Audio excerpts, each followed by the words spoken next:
Hey, kings and queens, we are in the classroom today. There will be an echo in this classroom because this building is completely empty. Everybody is on their winter break, hopefully being safe and enjoying themselves. I hope everybody is doing well, kings and queens. So I just wanted to let you know there will be an echo. Hopefully it's not that bad, all right?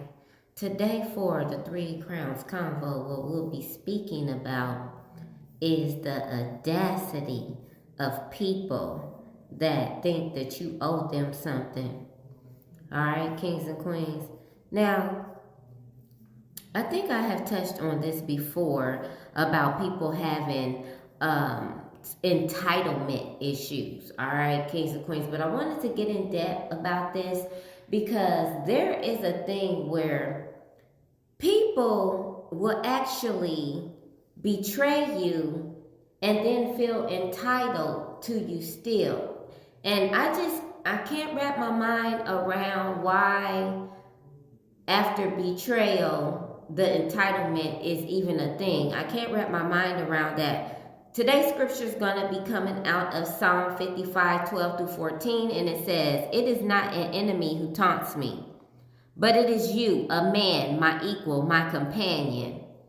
Okay, kings and queens, so we know that we have people that are trying to come against us, all right? There's people that are jealous, envious, people that don't want to see us thrive, people that want to sabotage us, people that just don't like us because they don't like themselves, all right? That's what just sums it up, all right?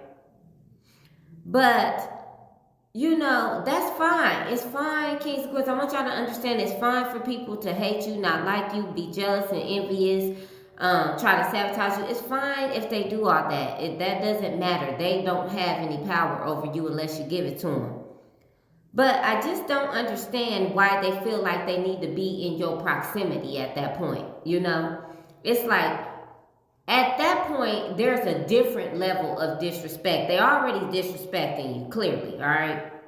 But then there's a different level of disrespect where they feel now like they just still need to be around you, and that is where my boundaries do not play. This is when I kick it up in overdrive, because the thing about it is I don't have no control over you being disrespectful in the things that you did, but I do have control over you being in my area, in my space, in my square, in my bubble. I have full control over that. And so when I tell you that I don't want you anywhere around me, I don't care about your entitlement. I don't care about what you feel. I don't care about nothing about you, quite honest with you, because that care went out the door when you disrespected me, all right? And so that's where that entitlement, it's like, okay, now, obviously, if they disrespected you, then they got some type of mental health problem, okay? Because disrespectful people, just to be disrespecting people for no reason, they got to have a mental health problem, all right? But then their mental health problem gets elevated when they feel like, yeah, I'm going to disrespect you, but I'm still going to be in your space. I still feel entitled to being in your area. I still feel like you should talk to me. I still feel like just because you forgave me, that I should still have a place in your life. Like, that's some different shit, all right? That starts to go into you need to go get a psych eval type stuff. You need to go to the doctor type stuff. Because no. My no is my no. My door is closed. My boundaries are set. I have a certain amount of standards. If you are a disrespectful person, I no longer want to deal with you. I don't want to interact with you. I don't even want to talk to you. You don't exist. All right. This is just me personally. Everybody is different, but these are the standards that I set for myself. You know what I'm saying? No, I'm not mad at anybody about them being disrespectful. They got to live in that lifestyle for the rest of their life, and we'll see how that works out for them. But I don't like when people try to feel entitled to my life after that. It's like, come on now, at some point, like, throw yourself somewhere, like, get rid of yourself, because there's no purpose of you being a human being in our same space, because you don't make sense. Nothing that you do is has any validity to it. You're just a waste of space. at the end of that. And so I want you to understand that, we need to not put so much emphasis on the betrayal part per se, because people are not solid out here. Like I said in previous conversations, like to find a real one is very rare.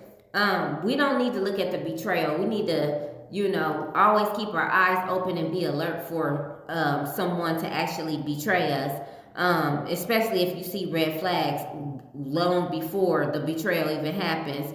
But we need to really focus on the fact that people are disrespecting our personal space and our boundaries and the words that are coming out of our mouths, and feeling compelled to disregard those things, okay? Like we're not important. That's the part I want you to focus on. I want you to focus on that entitlement thing, where people, regardless of who they are in your life, still feel entitled to disregard your standards and your boundaries after you said what you said, all right? This is where this needs to change to something else. This needs to change to the point where now your conversation don't even need to be had with these people. They don't need to have your address, your phone number. They don't need to know nothing about your life. They don't need to have no access to you at all. They have totally revoked every single type of entryway in your life because they don't think you're important, because they're not keeping your boundaries intact, all right? They don't have boundaries themselves. They don't have any self-control. You never want to actually deal with someone that does not have any self-control. Those are the most disrespectful people you will ever meet, kings and queens. A person that doesn't have any self-control. How would they not have self-control, Tia? Well, they wouldn't have self-control if you have blocked them on all of your pages on your social media, if you've blocked their phone numbers, if you've blocked them out of your life altogether, and they still set up another social media page. They still find a way to try to call your number. They still try to actually be and pop up at your job or pop up at your house unannounced, or try to actually interact with you in some type of way. That's what I mean by that, all right, kings and queens? That is the ultimate disrespect, okay? They're basically saying, I don't care what you're talking about. You're not important to me. And so I'm going to do what I want to do because I'm thinking about myself. And if myself says I want to actually deal with you and be in your space after you've told me that you don't want me here, then I don't care about you. All right? This is what they're saying to you, kings and queens. That's a problem. That's a big problem. And you're seeing it on a regular basis. People are trying to break up with people. People are trying to leave jobs. People are trying to kick people out their house. And they just don't want to leave. They don't want to leave them alone. They want to actually now want to harm them in some type of way. This is a serious thing. These people actually need to actually be dealt with on a whole nother level. All right? Because obviously their mental health is so bad that they actually need to be put down or some shit. You know what I'm saying? It's like when someone says they don't want to be bothered, they're done, they don't want to deal with toxicity, they don't want no drama, they just done. All right? And they walk away in a peaceful way, it should be respect. It should be respected. Period. And what we're seeing is we're not seeing the respect factor there. The respect factor is a high level thing. That's what respect is. Anything under respect is low level, all right? And so, kings and queens, I want you to, number one, look at if you're being respected in the first place. Are you respecting yourself by putting up boundaries? Because if you're not respecting yourself, then nobody's going to respect you either. But if you are respecting yourself and you still don't have no boundaries with people, then that's when you are looking at, okay, I need to associate myself with a whole nother group of people that know what respect is, that have self-control, that know what my no means, okay? That I'm important to. That's how that needs to look. You know what I'm saying? How many times do a person have to tell you that you are not important to them? All right? When you say, I'm done with this situation, and they say, no, you're not. That's disrespectful. I just want you to know that. That's very disrespectful, kings and queens. And so you need to look at who you surrounding yourself by. All right? I love you so much. I'll talk to you soon.